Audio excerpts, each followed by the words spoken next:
Hello and welcome to Kitchen Conversations. With all the current travel restrictions between states here in Australia, our guests cannot be with us in person, so we are doing an online hookup.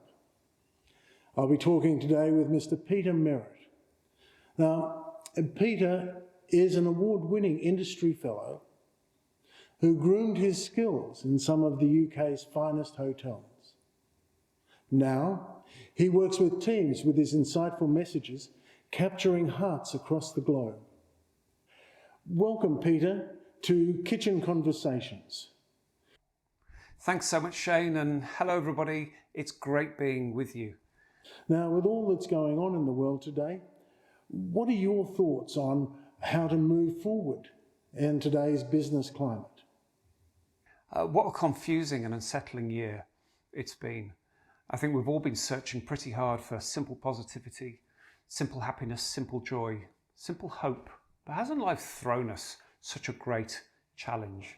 I know everyone has a different story, a different worry in the environment we've been facing. But as a former hotelier, I like to think that I can understand exactly how you've been feeling. Even though I no longer work in hotels, hotels have never left me, quite the opposite. And even since the start of my career training as a chef, the magic of hospitality still runs through my veins. But I personally feel the hurt of the hospitality industry.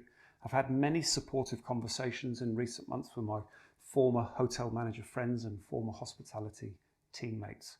Conversations that have brought me eye to eye in their times of despair. We've all learned so much in this short time. Now, I've come with no magic wand, but from my own personal time of reflection, I've come to realise and remember, especially now, it's all the little things that we can do that will make a difference. And what I mean by this, all of the simple touches we can do to help people feel good. The simple touches that will create a smile, the act of expressing meaningful gratitude, and the importance of eye contact. All the little things that come with heart. And one of the joys I've experienced this year as my own business diminished is becoming a full-time dad to my two little boys. And amongst all of the bewildering things outside, I've took the opportunity to think, reflect, and purposefully daydream. Because amongst all the noise around us, for our teammates, colleagues, guests, and ourselves, we can more than ever find great relief and reassurance through the feeling of our heart. It's so easy to lose sight of it at the moment, but by finding the strength to prioritise people over our distractions and show great leadership and humility, not only at work but at home with an open heart, will help us to create a wonderful environment all around us. The words we choose and the way we say them, that will always make the difference. To paint the picture of my example of heart, something extraordinary happened here recently that has helped to fire up my own heart. One of my new favourite responsibilities is driving my boys to school each morning. We feel fortunate that their school was able to reopen a couple of months ago, but what everybody loves is the great and positive buzz of the whole school at the start of every single day.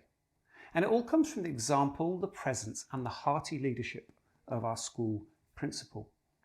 I mean, you'd easily presume that a school principal would be the one person who you wouldn't see in the morning early because they'd be hidden away in their office, surrounded by their paperwork and keeping up with all of their emails.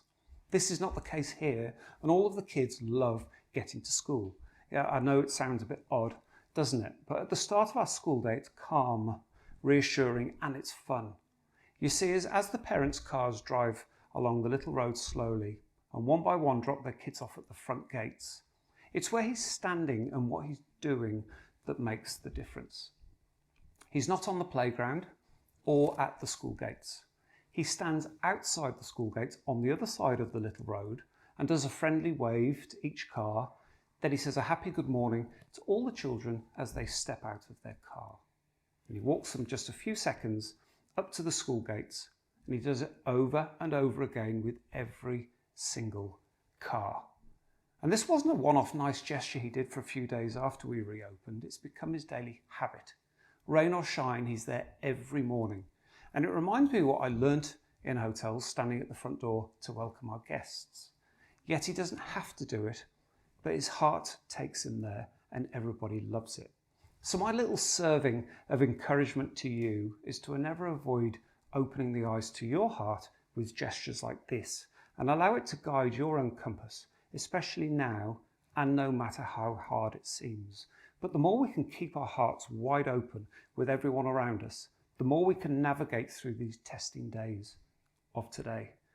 It's been a great pleasure to join you with Kitchen Conversations, and my best wishes and a happy heart to you. Thanks so much, and back to you, Shane. Thank you, Peter. That was fantastic. I'm sure there's something in there for all of us. Okay, well, that's it for this week, and I hope you all have a fantastic week ahead, and we'll see you again shortly on our next Kitchen Conversation. Good night.